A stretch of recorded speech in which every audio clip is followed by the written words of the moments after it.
নমস্কাৰ আৰম্ভ কৰিছো দিনটোৰ তাৎপৰ্য আজি 28 জানুৱাৰী অসমীয়াৰ লেখেৰে মাঘ মাহৰ 14 তাৰিখ আজি ডাটা প্ৰাইভেচি ডে অৰ্থাৎ তথ্য গোপনীয়তা দিৱস আজি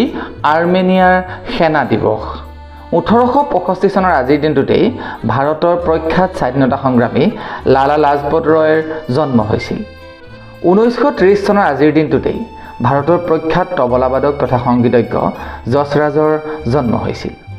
1918 চনৰ আজিৰ দিনটোতেই ভাৰতৰ প্ৰখ্যাত ফুটবল খেলুৱৈ তথা চিকিৎসক ডাক্তৰ তালিমেৰন আউৰ জন্ম হৈছিল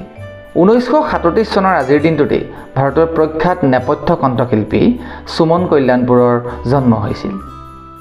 1881 চনৰ আজিৰ দিনটোতেই প্ৰখ্যাত ৰাছিয়ান সাংবাদিক সাহিত্যিক ঔপন্যাসিক গল্পকাৰ দস্তয়েভস্কিৰ মৃত্যু হৈছিল 1996 চনৰ আজিৰ দিনটোতেই অসমৰ প্ৰখ্যাত কবি তথা ৰাজনীতিক দেৱকান্ত বৰুৱাৰ মৃত্যু হৈছিল 2017 চনৰ আজিৰ দিনটোতেই ভ্ৰাম্যমান থিয়েটাৰৰ প্ৰখ্যাত অভিনেতা ধৰণী বৰ্মনৰ মৃত্যু হৈছিল 2020 চনৰ আজিৰ দিনটোতেই অসমৰ প্ৰখ্যাত সাহিত্যিক শিক্ষাবিদ তথা বুদ্ধিজীৱী শশী শৰ্মাৰ মৃত্যু হৈছিল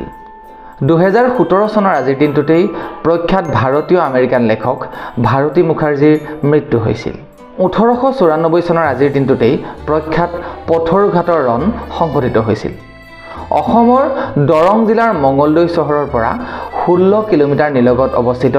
পথৰুঘাট নামৰ ঠাইখনত স্থানীয় কৃষকসকলে বৰ্ধিত খাজানাৰ বিৰুদ্ধে প্ৰতিবাদ কৰাত ব্ৰিটিছে নিৰ্দোষী কৃষকৰ ওপৰত গুলীচালনা চলাইছিল আৰু এই ঘটনাটোকেই ইতিহাসত পথৰুঘাটৰ ৰণ হিচাপে জনা যায়